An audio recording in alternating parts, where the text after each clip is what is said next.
Ladies and gentlemen, boys and girls, welcome to another in the series that I've not done for a good year and a bit. This is how the race was won on Zwift. We're getting into the Zwift season now, so I thought I'd take you through this race, critique it. I mean, it's my own race, so there's very little to critique if I'm honest, but just give you an idea of how to win a race. Ideally, getting a group lower than your abilities. That always helps. Change your weight, change your height. They also help. But if you want to stay legit, what can you do to try and win a race now? We're in a C group here. My fitness level is nowhere near where I need to be for a B group. Technically, I'm a B group rider, but based on my weight and my current FTP, I dare say I am now a C group rider. So I don't feel guilty for doing this.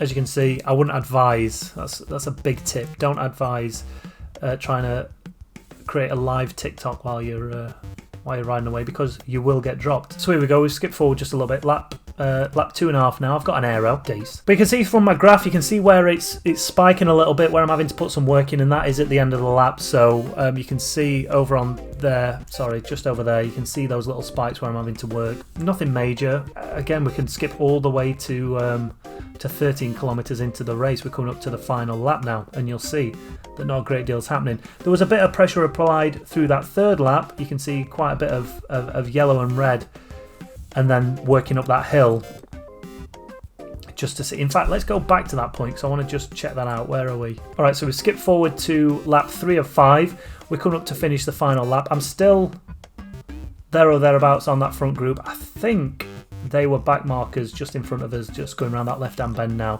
But I wanted to get to the front here. I wanted to see how my legs felt. I wanted to try and get through this group. I wanted to try and stay near the front, see how hard it was to stay near the front. I could have easily soft pedaled a little more and got towed up to the top, but I just wanted to press on. You can see, you know, we're going into the red there. I've still got my aero. I've not used it. My heart rate's around 180 now. We're up around 500 watts, and I would say comfortably uncomfortable. So we get into the top. I'm near the front. Right, I know that I'm capable of one, sticking with this group, and two, potentially being there in the sprint. So we've been racing for 17 minutes, 5 kilometers to go, 2 laps. Groups all together. This is going to stay now. It's not going to change. We might drop 1 or 2 riders off the back, but the sheer size of the blob should ensure that most of everybody gets back.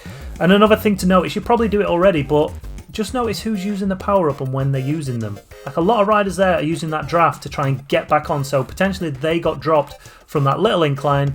They've got a power up at the finish line and they're using it now. No point holding on really to a draft, although I do like a little tranny van draft. Riders are using them just to get back into the group. That means they're going to have to work really hard to get up that next bit of climb, and potentially they might get dropped next time. So we could see a formation of a smaller group going off the front of this, but I highly doubt it. So, coming up for the final kilometre.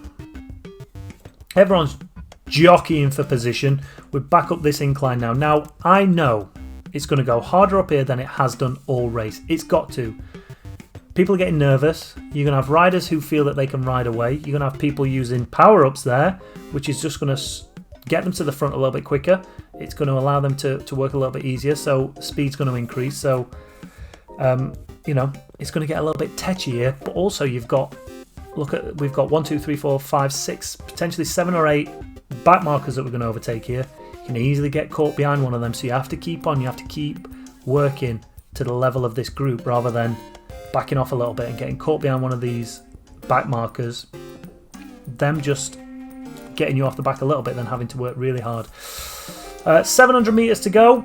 I'm forcing my way back to the front. I get a little bit nervous here, if I'm honest, just in the fact that I don't want to get left behind. At any point this could explode. So working my way to the front, trying to still get a tow, but I'm not. So coming into the last 400 meters now, I'm wanting the tow. People are starting to hit their power ups. You've got guys using tranny vans right close to. It's difficult because as soon as you're out that wind, that's it. You're not getting a bonus. You're not getting your bonus. But there you go. You've got one rider going off the front. He's put the hammer down. I've not even used my aero yet. And I'll be honest, at this point, I thought it was too late. I thought I'd screwed up. But luckily, I just go right between the two of them. The victory's mine. It's all mine. Dedicated it to the Queen. 116th overall, but C group winner. Came in under the C group wattage. I believe that is how you win a Zwift race. You wait until the end, you hit your aero power up, you sprint like buggery, you win the race. Make sure you check in for more content.